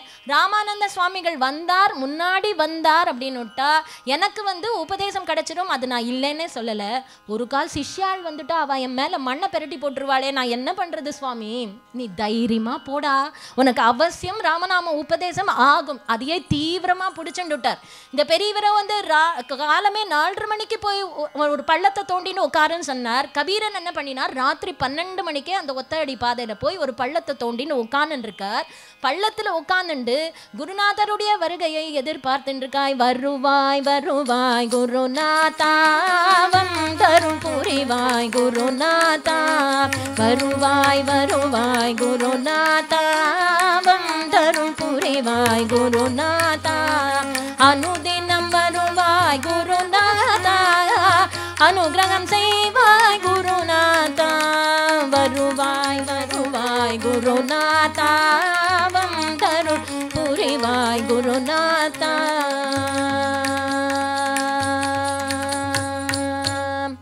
குருநாதா, உங்களுடைய தரிசனம் கூட கிடைக்க முடியாத, உங்களை பார்க்க முடியாத இப்படி ஒரு ஜென்மாவா அப்படின்னு குருநாதரை வந்து நினைச்சுண்டு கண்ணுல தாரதாரியா ஜலம் விட்டு கொண்டு குருநாதருடைய வருகையை வந்து பிரதீட்சிச்சுண்டு இவர் இந்த பள்ளத்துல உட்கார்ந்து இருக்கார். இதற்குள்ள இந்த மட்டத்துல என்ன நடந்தது அப்படின்னா, ராமானந்த சுவாமிகள் உள்ள உட்கார்ந்து இருக்கா இல்லையா பெரியவா, அந்த நடுக்கட்டுல ராத்திரி பூரா பெரியவா வந்து தியானத்துல உட்காரறதுன்ற ஒரு வழக்கம். இப்படி ராத்திரி பூரா தியானத்துல உட்கார்ந்து இருக்கும்போது வெடிற்காலமே பெரியவாளுக்கு வந்து ஒரு திவ்ய காட்சி ஒன்று ஏற்படுறது. அதுல வந்து 2 மகாபுருஷால் வரா. அந்த திவ்ய காட்சியில இவருக்கு எல்லாம் தெரியுது. யாரு வரான்னா, அண்ணா தம்பி 2 பேர் வரா. இவன் அந்த மட்டத்துக்குள்ள அந்த சின்னவர் வந்து பிரவேசிக்கிறார். அந்த திருவடியை எடுத்து வைக்கும் போது, டேய் சின்னவனே, இந்த மட்டத்துல வந்து நீ கால் வைக்காதரா, இங்க மட்டம் நமக்கு வேண்டாம், நம்ம இங்கேருந்து போயிடலாம் வா. ஏன்னா சொல்றேன், ஏன் இங்க போக வேண்டாம், இல்ல இந்த மட்டம் வந்து பாகவத அபச்சாரம் நடந்த மட்டம் இது, இனி நம்ம இங்க இருக்க வேண்டாம், நம்ம புறப்படலாம் வா அப்படின்னு இவ 2 பேரும் மட்டத்தை விட்டு இறங்கி போற மாதிரி ஒரு காட்சி வந்தது. யாருன்னா ராமலக்ஷ்மணன். இவருக்கு தெரிஞ்சிருது, இவருக்கு வந்து தூக்கி வாரி போட்டுது, திடுக்கிட்டு போனார், நிஷ்ட கலைஞ்சது. அடடா, ராமனுடைய மட்டம் தான் இது, ராமலக்ஷ்மணால் இந்த மட்டம் வேண்டான்னு அவ கிளம்பி போயாச்சு அப்படின்னுட்டா இந்த ஆசிரமம் யாருக்கு? என்னுடைய ஆசிரமமா? ஆசிரமம்னா என்ன அப்படின்னா, ஒரு பெரிய கட்டிடம், அதுல ஒரு 100 தூண்கள் இருக்கு, அதுல நிறைய ஸ்தாபனங்கள் இருக்கு, இதை காட்டிலும் பிரம்மாண்டமான விஷயங்கள் எல்லாம் இருக்கே, அதெல்லாம் ஆசிரமா? ஆசிரம்னா என்ன, எதுக்கு பெருமை, என்ன பெருமை அந்த ஆசிரமத்துக்கு அப்படின்னுட்டா, பகவானுடைய சக்தி, பகவானுடைய சாநித்தியம் தானே அந்த ஆசிரமத்துக்கு பெருமை சேர்க்கக்கூடியது. அப்படி என்ன பாகவத அபச்சாரம் நடந்தது அப்படின்னு குமரி பயந்து அங்கேருந்து நிஷ்ட கலைஞ்சி பெரியவா வந்து ஓடி வரா. அந்த மகாத்மா எல்லாரையும் கூப்பிட்டார், அலறி பிடிச்சுண்டு அந்த 4 மணிக்கு அவனவன் அலறி பிடிச்சுண்டு ஓடி வரான். வரிசையா நின்று என்ன நடந்தது? ஒன்றும் நடக்கலையே, ஒரு அபச்சாரமும் நடக்கலையே, நேத்து நடந்த விஷயங்கள் எல்லாம் எனக்கு ஒன்று விடாத சொல்லுங்கோ. யாராவது மகாத்மா வந்து அவளிடத்துல அபச்சாரப்பட்டுட்டோமா, நடந்த விஷயங்கள் சொல்லுங்கோ, நிராகரிக்கப்பட்டாளா? ஒன்றும் நடக்கல சுவாமி. அப்படிலாம் கபீரன்னு ஒருத்தன் வந்தான், ஒரு சின்ன பையன் வந்தான். அவன் எதுக்காக வந்தான்? இங்க வந்து உங்களை தரிசனம் பண்ணணும்னு வந்தான். அதெல்லாம் முடியாதுன்னு சொல்லி அவனை விரட்டி அனுப்பிச்சிட்டோம், அவனும் போயிட்டான். எதுக்காக வந்தான்? உங்களாண்ட உபதேசம் வாங்கிக்கணுமா. என்ன உபதேசம்? அதெல்லாம் முடியாதுன்னு. என்ன உபதேசம்? ராமநாம உபதேசம். ராமநாம உபதேசம் தானே. அவன் என்ன காயத்ரி மந்திரமா கேட்டான்? ராமநாம உபதேசம் தானே கேட்டான். என்னண்ட சொல்றதுக்கு என்ன? ஆமா, உங்களாண்ட சொல்லியாச்சுன்னா நீங்க வந்து அவனுக்கு உபதேசம் பண்ணிடுவேள். ஏற்கனவே நம்மள மட்டத்தை பத்தி எல்லாரும் குறையா சொல்லிட்டு இருக்கா, இன்னும் அவனுக்கு வந்து உபதேசம் பண்ணிட்டேள் அப்படின்னா இன்னும் நம்மள மட்டத்தை பத்தி அவளாம் திட்ட. இதோ பாரு, யாரு திட்டினா எனக்கு என்ன கவலை? இத்தனை வருஷமா இந்த மட்டத்துல நான் வந்து சுவாமிகள்னு உட்கார்ந்துட்டு இருக்கேன், ஒரு பயலாவது என்கிட்ட வந்து ராமநாம தீட்சை வேணும்னு கேட்டானா? ஒரு பயலும் கேட்கல அப்படின்னுட்டா நான் அவளுக்காக எதுக்கு பயப்படணும்? காலமே தட்டு சாயங்காலம் வரைக்கும் கபீரன் வந்து இங்க ராமநாம தீட்சை வேணும்னு கேட்டானால் அவனை நான் ஏன் அந்நியனா நினைக்கணும்? இதுதான் சரியான பாடம். நான் உலகம் அறிய அவனுடைய வீட்டுக்கே போய் நான் அவனுக்கு வந்து ராமநாம தீட்சை கொடுக்க போறேன் அப்படின்னு சொல்லி அவளுக்கு ஒரு பாடம் கற்பிச்சுட்டு குருநாத்தாள் அங்கேருந்து புறப்பட. எப்போதுமே ராமானந்த சுவாமிகள் அவருடைய ஸ்நானம் அனுஷ்டானங்கள் எல்லாம் முடிச்சுண்டு தான் அவ வந்து வெளியில வர்றது வழக்கம். விடிற்காலம் 4:30 மணி ஆயிடுத்து. ராமானந்த சுவாமிகள் ஸ்நானத்துக்கு புறப்படுறார். வெளியில வந்தார். அவர் ஏற்கனவே நம்ம சொன்னோம், அவளது வந்து திரிதண்டி சந்நியாசம் அப்படின்னு, அதாவது தலையில வந்து ஜட்டை, யக்ஞோபவீதம், கையில தண்டம், கமண்டலு எல்லாம் வச்சுட்டு இருக்கார், காஷாய வஸ்திரம். இந்த மகா ஞானியாக இருக்கிறதுனால காலில் வந்து அவ வந்து பாதுக்க தரிச்சுட்டு இருப்பா. மகான்கள் எல்லாம் நிறைய பேர் பாதுக்க தரிச்சுட்டு இருக்கா. மகா யோகீஸ்வரராக இருக்கிறதுனால அந்த பாதுக்க வந்து குமிழ்கட்ட பாதுக்க. அந்த பாதுக்க அடியில வந்து முள் இருக்கு, 2.5 இன்ச்சு நீளத்துக்கு முள்ளு. அந்த குமிழ்கட்ட அடியில முழுக்க முள்ளா இருக்கு. அப்பேற்பட்ட ஒரு முள்ளு பாதுக்கையை தரிச்சுண்டு பெரியவா வந்து சடக் சடக் சடக் சடக் சடக்குன்னு கம்பீரமா நடந்து வந்துட்டு இருக்கா. ராமனை ஹிருதயத்துல தியானம் பண்ணிக்கொண்டு வாக்குல ராமநாமத்தை உச்சாரணம் பண்ணிக்கொண்டு ராம ராம ராம ராம ராம ஏவ பரபிரம்ம ராம ஏவ பரந்தபக ராம ஏவ பரம் தத்துவம் ஸ்ரீராமோ பிரம்ம தாரகம் பின்னாடி சிஷ்யாள் எல்லாம் வந்துட்டு இருக்கா. இவர் பாதுகையை தரிச்சுண்டு வந்துட்டு இருக்காரு இல்லையா. வெடிர் நிலா, ரொம்ப இருட்டா இருக்கு. ராமானந்த சுவாமிகள் வழக்கம் போல ஸ்நானத்துக்கு புறப்பட்டு வந்துட்டு இருக்கார். ஒரு 4:30 மணி, ரொம்ப இருட்டா இருக்கு. இப்படி சடக் சடக் சடக் சடக்குன்னு வரும்போது ஸ்நானத்துக்கு வரா இல்லையா. வழக்கமா பெரியவாளுடைய ஸ்நானத்துக்கு வந்து மட்டத்துல வந்து அவளுக்கு முறை உண்டு. முறை அப்படின்னா ஒரு 10 சிஷ்யாள் பெரியவாளோட கூட போகணும் பெரியவாளுடைய ஸ்நானத்துக்கு, பந்தோபஸ்துக்கு. இன்னைக்கு 10 சிஷ்யர்கள் கூட போறா. 5 பேர் இந்த பக்கம் 5 பேர் அந்த பக்கம். எழுந்துண்ட ஒரு அலுப்பு. இன்னைக்கு நம்மளுடைய முறை வந்துருதே அப்படின்ற சிரமமோட கூட பெரியவா மேல தூங்கி விழுந்துராத படிக்கு பின்னாடி இந்த சிஷ்யர்கள் 5 பேர் 2 பக்கமும் வர, பெரியவா வந்து முன்னாடி ராமநாம ஜபம் பண்ணிக்கொண்டு ராம ராம ராம ராமான்னு சொல்லிக்கொண்டு பெரியவா வந்துட்டே இருக்க.